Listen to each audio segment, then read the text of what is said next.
Bilirsinizmi, tarixdə elə imperiyalar var ki, sanki bir anın içində yaranır, ildırım sürəti ilə parlayır və eyni sürətlərdə sönür. Bax, bugün danışacağımız Eldənizlər dövləti, yəni Azərbaycan atabəyləri məhz belələrindəndir.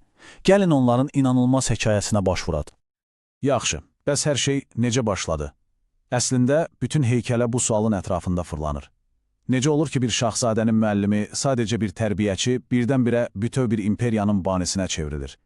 Bu təsadüfdür, yoxsa dahi bir planın nəticəsi? Gəlin baxaq. Bu hekayəni anlamaq üçün əvvəlcə açar bir sözü bilməliyik. Atabəy, bu sadəcə bir titul deyildi. Əslində hakimiyyəti aparan bir pilləkən idi. Təsəvvür edin, Səlcuq sultanları öz gənc oğullarını, yəni şahzadələri, təcrübəli və sadiq bildikləri sərkərdələrə etibar edirdilər. Onlar həmin şahzadə üçün Atabəy, yəni atanın yerini verən bəy olurdular. Bu isə onlara həm gənc şahzadənin, həm də onun idarə etdiyi bölgənin üzərində böyük bir nüfuz verirdi. Və beləliklə hekayəmizin ilk hissəsinə başlayırıq. Gəlin görək, sülalənin banisi bu qarışıqlıqdan, bu xaosdan necə məharətlə istifadə edib səhnəyə çıxdı.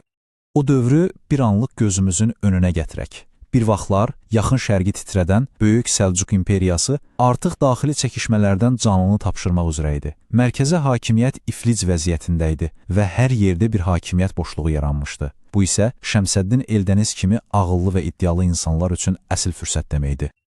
Bax, bu Şəmsəddin Eldənizin əsl duhasını göstərir. O, sadəcə bir hərbçi deyildi, o, əsl şahmat ustası idi. Addım-addım gedək.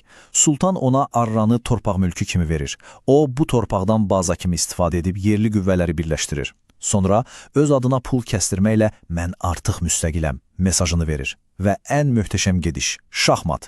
Tərbiyə etdiyi şahzadə Arslanşahı bütün Səlcuq imperiyasının taxtına oturdur və beləcə öz hakimiyyətini bütün imperiya səviyyəsində qanuniləşdirir. Yaxşı, gücü ələ keçirmək bir şeydir. Onu qoruyub saxlamaq və genişləndirmək isə tam başqa bir məsələ. İndi gəlin baxaq, Eldəniz bu gücü necə möhkəmləndirdi və əsl imperiyaya çevirdi. Çünki artıq o, bölgənin əsl hakimi idi. Baxın, o dövrün tarixçisi Sədrəddin Əl-Hüseyninin bu sözləri əslində hər şey deyir. Açıq-aydın yazır ki, sultanın sadəcə adı var idi. Əsl güc, pərdə arxasında ipləri çəkən Eldənizin əlində idi. Məhz buna görə də o artıq sadəcə Atabəy yox, Böyük Atabəy adını qazanmışdı. Bu, onun regiondakı mübahisəsiz liderliyinin təsdiqi idi. Bəs bu gücün təminatı nə idi? Bax bu rəqəm, 50 min. Təsəvvür edirsiniz, 50 min nəfərlik daimi peşəkar bir süvari ordu. Bu, o dövr üçün inanın, inanılmaz bir qüvvə idi. Bu ordu ilə o, həm daxildəki üsyankar feodalları susturur, həm də xarici düşmənlərə gözdağı verirdi. Və onun qurduğu imperiyanın miqyasına bir baxın. Bu xəritə sözün əsl mənasında hər şeyi göstərir.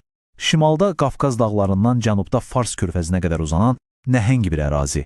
Eldənizlər dövləti çox qısa bir müddətdə yaxın şərqin super güclərindən birinə çevrilmişdi.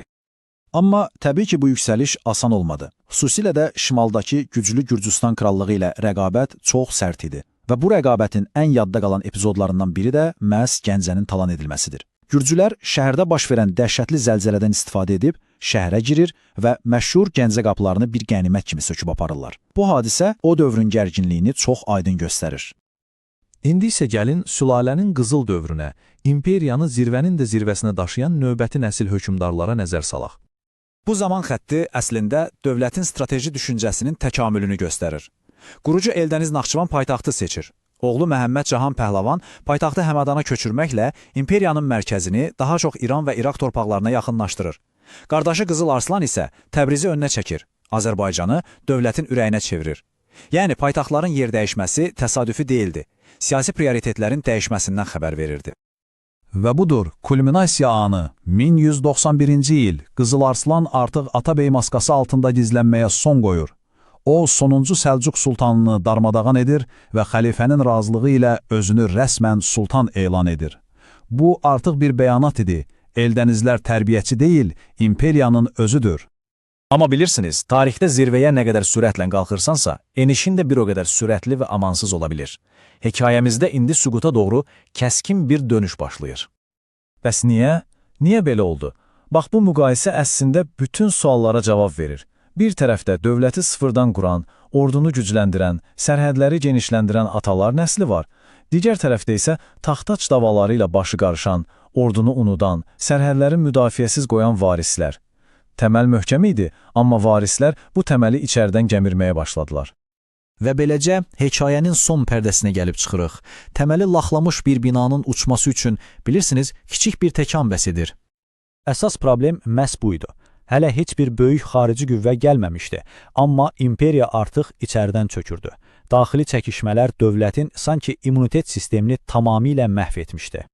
Və məhz bu zaman şərqdən yeni acgöz təhdidlər peyda oldu.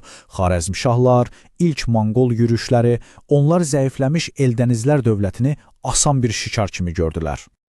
Və son zərbə 1225-ci ildə Xarəzmşah Cəlaləddin paytaxt Təbrizi fəth etdi. Bununla da Eldənizlər hekayəsi sona çatdı. Bir dövr qapandı. 89 il. Bəli, cəmi 89 il. Bir insan ömründən bir qədər çox. Bu qədər qısa müddətə nəhəng bir imperiya quruldu, çiçəkləndi və məhv oldu. Bu rəqəm əslində hər şeyi deyir. Yüksəliş nə qədər möhtəşəm idisə, suqut da bir o qədər dramatik oldu. Beləliklə, bu hekayə bizə nə öyrədir? Eldənizlərin cəmi 89 illik möhtəşəm və faciəvi hekayəsi əslində hakimiyyətin nə qədər kövrək olduğunu göstərmirmi? Bəlkə də əsl məsələ bir imperiya qurmaq deyil, onu qoruyub saxlamaqdır.